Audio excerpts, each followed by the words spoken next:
এবার ডিজিটাল কারেন্সির মাধ্যমে রেশন কার্ডের গ্রাহকদের খাদ্য সামগ্রী দেওয়ার পাইলট প্রজেক্ট শুরু করতে চলেছে কেন্দ্রীয় সরকার। গুজরাট সহ দেশের কয়েকটি রাজ্যে সেন্ট্রাল ব্যাংক ডিজিটাল কারেন্সি অথবা সিবিডিসির মাধ্যমে রেশন দেওয়ার পাইলট প্রকল্প শুরু হয়েছে।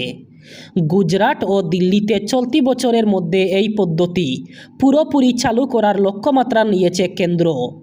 এই ব্যবস্থায় গ্রাহকদের নথিপত্র মোবাইল নম্বরে আসা টোকেন ব্যবহার করে রেশনের খাদ্য দেওয়া হবে। এখন যেভাবে ইপস মেশিনে গ্রাহকের আধার নম্বরের বায়োমেট্রিক যাচাই করে খাদ্য দেওয়া হয়, সেই ব্যবস্থা আর থাকবে না। ইপস যন্ত্র ব্যবহার বন্ধ হলে সরকারের বছরে 579 কোটি টাকা সাশ্রয় হবে। কেন্দ্রীয় খাদ্য মন্ত্রকের সচিব সঞ্জীব চোপড়া কিছুদিন আগে রেশন ব্যবস্থার পর্যালোচনা করতে কলকাতায় এসেছিলেন। সেখানে তিনি রাজ্যের খাদ্য দপ্তরের শীর্ষ আধিকারিকদের সঙ্গে বৈঠকে পশ্চিমবঙ্গেরও 2টি জেলায় সিবিডিসির পাইলট প্রকল্প শুরু করার উদ্যোগ নেন। প্রধানমন্ত্রী গরিব কল্যাণ অন্ন যোজনার আওতায় থাকা রেশন কার্ডের গ্রাহকরা এই ব্যবস্থায় বিনা পয়সায় চাল গম পাবেন। গ্রাহকের আধার এবং তার সঙ্গে নথিভুক্ত মোবাইল নম্বরটি প্রথমে আধার কর্তৃপক্ষের কাছে পাঠাতে হবে। তারা সেটি অনুমোদন করার পর প্রক্রিয়াটি চালু করা হবে। পুরো বিষয়টিতে ব্যাংক কর্তৃপক্ষ যুক্ত থাকবে, তবে গ্রাহকদের অ্যাকাউন্টের মাধ্যমে কোনো লেনদেন হবে না। অসমের রেজিস্ট্রেশনযুক্ত পর্যটকবাহী গাড়ির বিরুদ্ধে নিজেদের ধর্মঘট এবং নিষেধাজ্ঞা বহাল রাখার সিদ্ধান্ত নিয়েছে খাসি মেঘালয় ট্যুরিস্ট ট্যাক্সি অ্যাসোসিয়েশন। সংগঠনের সিদ্ধান্ত অনুযায়ী অসমের নম্বরযুক্ত পর্যটকবাহী গাড়িকে মেঘালয়ে প্রবেশ করতে দেওয়া হবে না।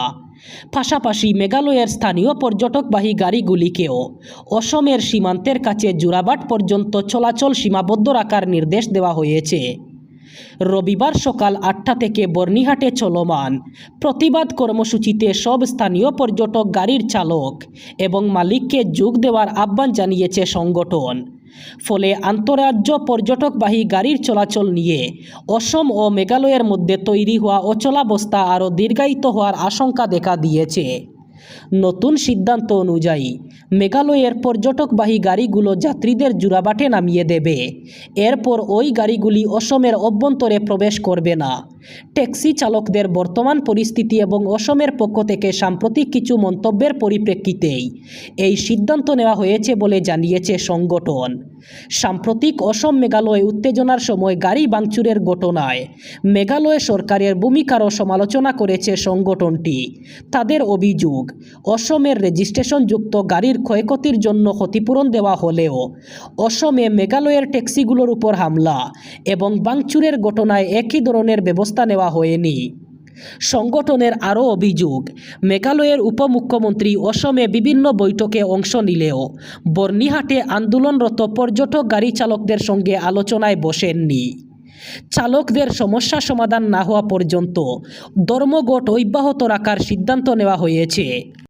শিশুদের নিরাপত্তার কথা মাথায় রেখে 4 বছরের কম বয়সী শিশুদের জন্য ক্লোরফেনিরামিন মেলেট এবং ফেনাইলেফ্রিন হাইড্রোক্লোরাইডের সংমিশ্রণে তৈরি সব ধরনের ফিক্সড ডোজ কম্বিনেশন ওষুধের ব্যবহার নিষিদ্ধ করল কেন্দ্র।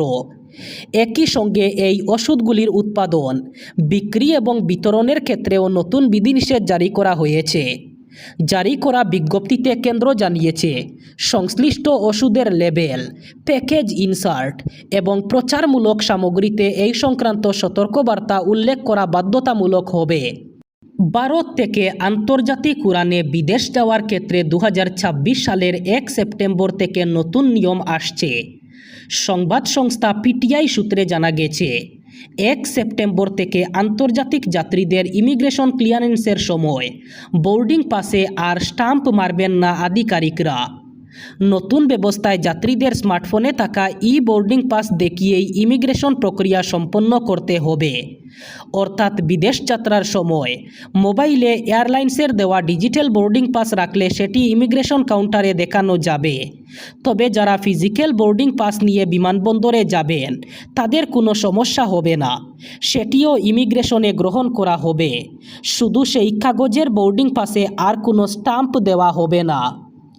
জানা গেছে বোর্ডিং পাসে বাধ্যতামূলক স্টাম্প দেওয়ার নিয়মে যাত্রীদের বেশ কিছু অসুবিধা হচ্ছিল।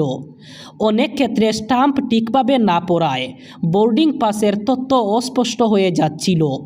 এই ধরনের সমস্যার কথা মাথায় রেখে নতুন নিয়মের সিদ্ধান্ত নেওয়া হয়েছে। কেন্দ্রীয় স্বরাষ্ট্র মন্ত্রকের অধীনস্থ ব্যুরো অফ ইমিগ্রেশন অথবা BOI এই বিষয়ে নির্দেশ দিয়েছে বিমানবন্দর কর্তৃপক্ষকে।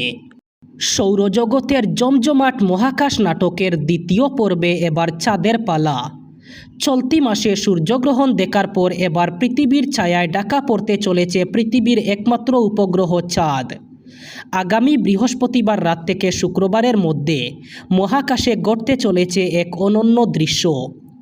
এই সময় চাঁদের প্রায় পুরোটাই অর্থাৎ 96% অংশ পৃথিবীর ছায়ায় আড়ালে চলে যাবে। উত্তর এবং দক্ষিণ আমেরিকা মহাদেশের বাসিন্দারা এই মহাজাগতিক দৃশ্যের সবচেয়ে সেরা দৃশ্য উপভোগ করার সুযোগ পাবেন। মাত্র 2 সপ্তাহ আগে গ্রিনল্যান্ড, আইসল্যান্ড এবং স্পেনের মহাকাশে পূর্ণগ্রাস সূর্যগ্রহণ দেখা গিয়েছিল। মহাকাশ বিজ্ঞানের নিয়ম অনুযায়ী সূর্যগ্রহণ ও চন্দ্রগ্রহণ সাধারণত জোড়ায় জোড়ায় আসে। সূর্য, চাঁদ এবং পৃথিবী এমন নিখুঁতভাবে সারিবদ্ধ হয়ে যে একটি অন্যটিকে আংশিক অথবা সম্পূর্ণ ঢেকে ফেলে। চাঁদ সূর্যের তুলনায় 400 গুণ ছোট হলেও তা পৃথিবী থেকে 400 গুণ কাছে থাকায় আকাশ থেকে দুটোকে প্রায় একই আকারের দেখায়, যা মহাবিশ্বের এক অপূর্ব কাকতালীয় বিষয়। এবারের এই চন্দ্রগ্রহণ অত্যন্ত ধীরলয়ে ঘটতে চলেছে এবং ইউরোপের সূর্যগ্রহণের তুলনায় এর দর্শক সংখ্যাও হবে অনেক বেশি। আবহাওয়া অনুকূলে থাকলে উত্তর এবং দক্ষিণ আমেরিকা, ইউরোপ, আফ্রিকা এবং মধ্যপ্রাচ্যের প্রায় কয়েকশো কোটি মানুষ এই দৃশ্যের সাক্ষী থাকতে পারবেন। যুক্তরাষ্ট্র, কানাডা এবং দক্ষিণ ও মধ্য আমেরিকার প্রায় 100 কোটি মানুষ এই চন্দ্রগ্রহণ শুরু থেকে শেষ পর্যন্ত সম্পূর্ণ দেখার সুযোগ পাবেন।